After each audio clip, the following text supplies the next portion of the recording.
Marriage these days now is becoming transactional. It is becoming self-centered. There's a lot of selfish interest in it.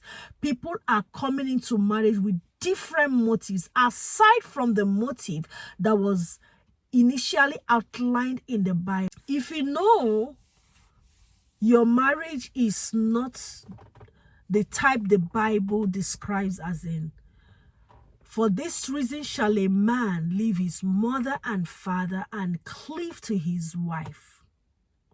If you know your marriage does not have that kind of foundation, then I will say act like Hakimi. I will say do like Hakimi.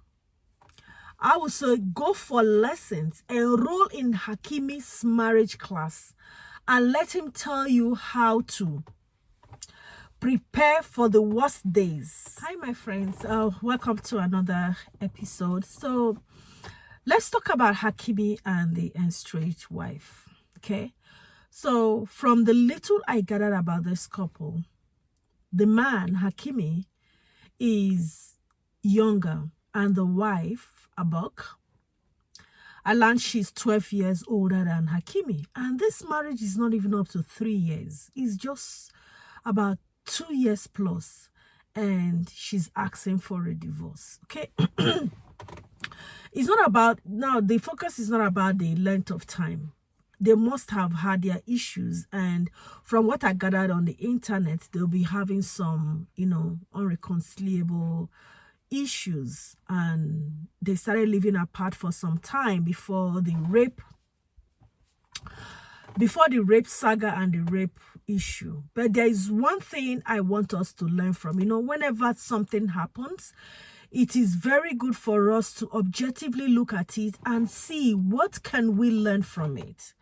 If you are the one that went through that situation, it's good to have a self-reflective moment and ask yourself, what could I have done differently? What am I going to learn from this situation? What lessons is this situation teaching me, and what blessings are coming out of it? And even if it's not your situation, it is also good to have that self-examination and view into that other person's situation, because we also learn from other people's experiences, right? Experience, they say, is the best teacher, but it's not good to experience everything in life in order to get all the knowledge. Some of them might not leave a very good mark. Just a side note. So in this Hakim's divorce situation, dividing their asset into 50, it not working, and all those situation around them. So I want us to learn something from them. Now, the wife filed for a divorce following some other family issues that were not able to be resolved, and she asked for 50% of Hakimi's wealth. And from what I gathered from the internet, it didn't work out. There was a plot twist. And the plot twist is that Hakimi was saving his resources with the mother, under the mother's account. So when the wife filed for it, and I don't know why, did the wife know about this? That's another question to be answered another day. If she knew, from my own third-party perspective, if she knew, I don't think she would have asked for 50% of Hakimi's wealth to be given to her. If she knew, she wouldn't do that. If she knew and still asked, maybe she was expecting the court to have superpowers to go into, maybe to retrieve the wealth from the mom. I don't know what her thought process was. I can't tell that part. But there's one thing that kind of got me amazed about the whole situation. When I read about the divorce and what she's asking for, I'm like, what? Just less than 3 years? And this boy is so rich and very young. Oh, I felt bad, as in, from a mother perspective, I started feeling bad for this son. So, oh my God, did this lady come in with an evil intention just to strip this guy of his wealth? Or was it just a life coincidence? And to tell you the truth, from my own third-party perspective, when I read that it was not able, this is what happened, there was a plot twist, I was happy.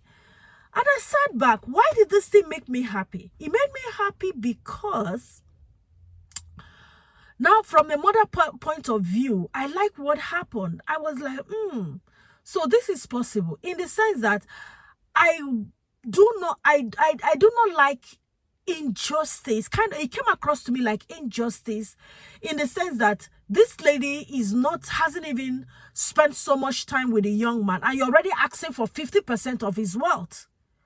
You were not there when this boy was using his God-given talent and working hard to get his money, and you're asking for 50% just like that, you know? So that's the part I looked at it from. Now, as a wife, you know, looking at it, maybe, let's say, let me change position from being a mother, okay, to be a wife. Is that really a fair thing to ask? Maybe, you know, because I don't know what her financial status is and all that. Maybe she will be like, okay, so should I be left alone to care for the children? At least I have to go with something, you know. But then 50%, I don't know, for a wife, it might sound fair, because they said whatever you acquire in marriage, everybody's, I mean, the parties in marriage are entitled to it. So as a wife, if I have to change position and sit and position myself as a wife, if the court denying that, would that make her happy? No, that would not make her happy. That would make her sad. Now, will the court figure out a way to take care of the children and maybe the wife or something? I don't know. I'm not a lawyer. I'm not a professional lawyer, so they will figure that out. Now, this is a lesson to learn. If you know your marriage is not the type the Bible describes, as in, for this reason shall a man leave his mother and father and cleave to his wife. If you know your marriage does not have that kind of foundation, then I would say act like Hakimi. I would say do like Hakimi. I would say go for lessons, enroll in Hakimi's marriage class, and let him tell you how to prepare for the worst days like he prepared. Otherwise, this lady under the sun would have ripped him of 50% of his life earnings. But if your marriage has that foundation of both of you shall cleave together and become one body, if you know for real that you and your spouse are one spirit and in truth, then Hakimi's mom has no business in keeping Hakimi's wealth and all that. That would have been the business of Hakimi and Abok, the wife. Both of you should keep your assets. And of course, if you need professional financial support, then you can get a you can get somebody to handle your finances and your assets. There are professionals to handle that for you.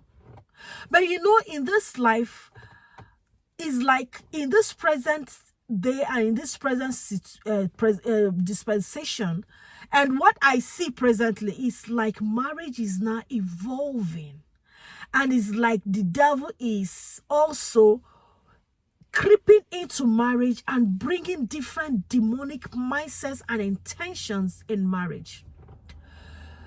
And my prayer for them is that they might finally find a common ground to sort themselves out. Because as it stands, the best advice, unsolicited advice anyway, for both of them would be to stay together and sort things out.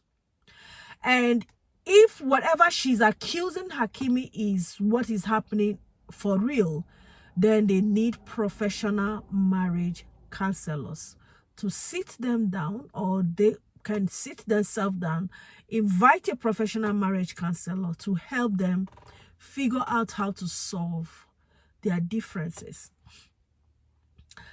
Hakimi's marriage, he's still cleaving to his parents. Though he worked out for him. I was happy for him that he didn't just lose his life, half of 50% of his asset. I was happy for him. I was like, whoa, we can never have all the wisdom on earth. You never can tell when the devil will creep in as a spouse. You know what I mean? It worked out for him. But is that the biblical marriage standard? Some of us might have diverse opinion to and diverse responses to that question. Anyway, whatever is your opinion or response to that question is entirely subjective. But what I'm saying is that we have to pay attention to who we are getting married to as spouse. Marriage these days now is becoming transactional. It is becoming self-centered. There's a lot of selfish interest in it. People are coming into marriage with different motives aside from the motive that was initially outlined in the Bible, that the man, and when the Bible says man, is talking about both male and female. You man, leave your family, cleave to your wife.